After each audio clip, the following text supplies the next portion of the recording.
रामचरण चक्रवर्ती नाम के सज्जन कोलकाता में किसी व्यापारी फार्म में काम करते थे। उनके घर में एक स्त्री और 12 साल की लड़की के सिवा कोई दूसरा न था। एक दिन कार्यालय से लौटने पर उन्होंने देखा कि उनकी स्त्री और उनकी लड़की बड़े आनंद से एक पत्र पढ़ रहे हैं। उन्होंने पूछा, किसका पत्र है, क्या बात है? लड़की बोली, क्या आपने नहीं सुना, छोटे मामा का विवाह है। उन्होंने आपको और हम लोगों को गांव बुलाया है। रामचरण बाबू प्रसन्न नेत्रों से अपनी स्त्री की ओर देखकर बोले, अच्छी बात है, चलो इतने दिनों बाद तुम्हारे छोटे भाई की एक व्यवस्था तो हुई, जरा पत्र तो देखूं। इतना कहकर वह पत्र पढ़ने लगे। विवाह का दिन 1 सप्ताह रह गया। रामचरण बाबू मालिक से कुछ दिनों के लिए छुट्टी लेकर देश जाने की तैयारी करने लगे। धीरे धीरे यात्रा का दिन आ गया। विवाह उत्सव में जाने के लिए उन्होंने सारे गहने तथा अच्छे अच्छे कपड़े साथ ले लिए। हावड़ा स्टेशन पर जाकर ट्रेन पर सवार होकर वह गांव की ओर चले। जिस स्टेशन पर उन्हें उतरना था वहां गाड़ी दोपहर को पहुंची। स्टेशन से उनकी ससुराल 11 मील दूर थी और बैलगाड़ी के सिवाय वहां जाने के लिए दूसरा कोई सवारी न थी।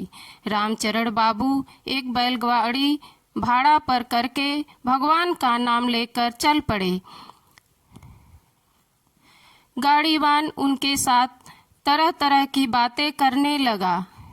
ससुराल हृदय रामचरण बाबू ने निष्कपट भाव से सारी बातें उससे कह डाली, यहाँ तक कि वे विवाह में जा रहे हैं तथा साथ में गहने कपड़े रुपए पैसे भी हैं, यह बात भी उनके मुंह से निकल गई।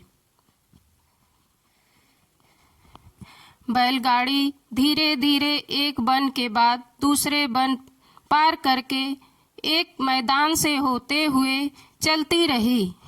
रामचरण बाबू अपनी स्त्री और लड़की से तरह तरह की बातें करते रहे थे और सभी प्रकृति का सौंदर्य देखकर प्रसन्न हो रहे थे। इतने में गाड़ीवान गाड़ी लेकर एक नदी के किनारे पहुंच गया। बैलगाड़ी वहीं पर रोक दिया। नदी उस समय बहुत भयानक धारा से बह रही थी। गाड़ी से पार करने में विपत्ति की भावना थी। नदी इतनी गहरी नहीं थी लेकिन बहुत चौड़ी थी, इसलिए चक्रवर्ती महाशय बहुत डर गए। गाड़ीवान ने चक्रवर्ती महाशय की ओर देखकर कहा, बाबूजी, समीप ही हमारा परिचित गांव है, हम वहीं से किसी को बुला लेते हैं। एक और आदमी की सहायता से मिले तो नदी पार करने में विशेष कष्ट नहीं होगा। चक्रवर्ती महाशय उसी में राजी हो गए।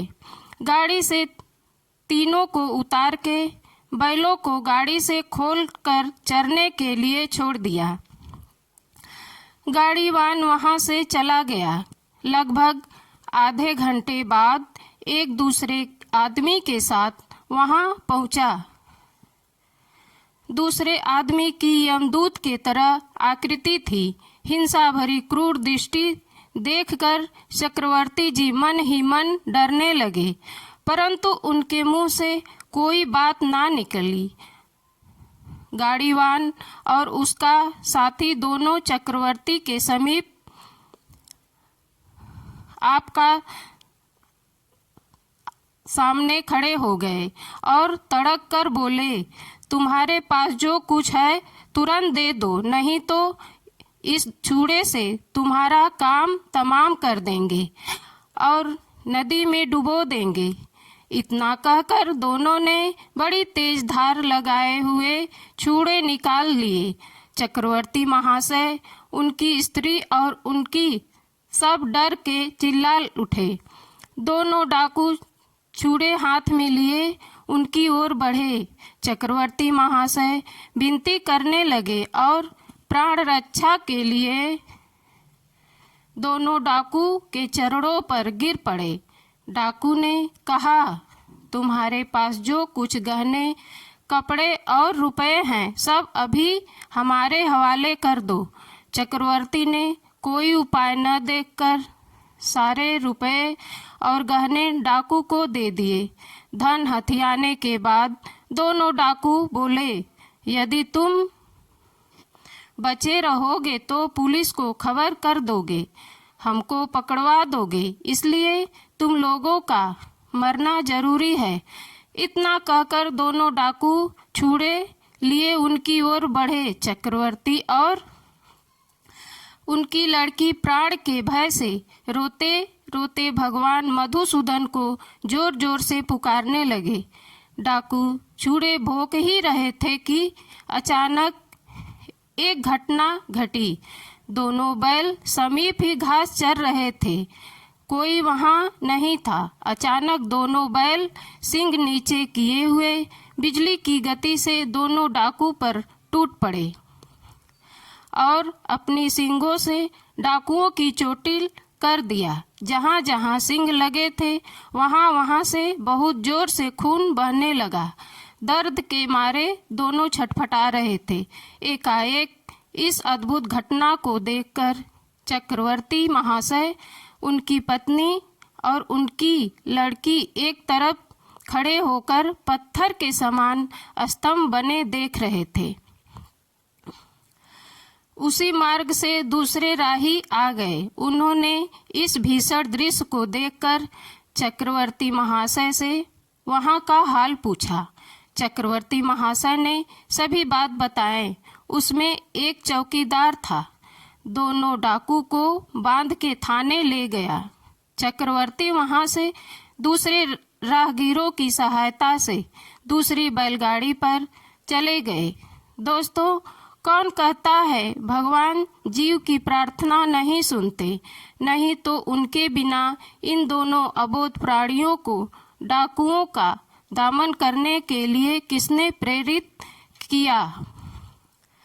भगवान कण कण में व्याप्त हैं। अगर आप सही हैं तो आपको कुछ नहीं बिगड़ेगा। दोस्तों, इस कहानी से क्या प्रेरणा मिलती है, कृपया कमेंट में लिखें और अपनी राय दें और मेरे चैनल को सब्सक्राइब, लाइक और शेयर अवश्य करें।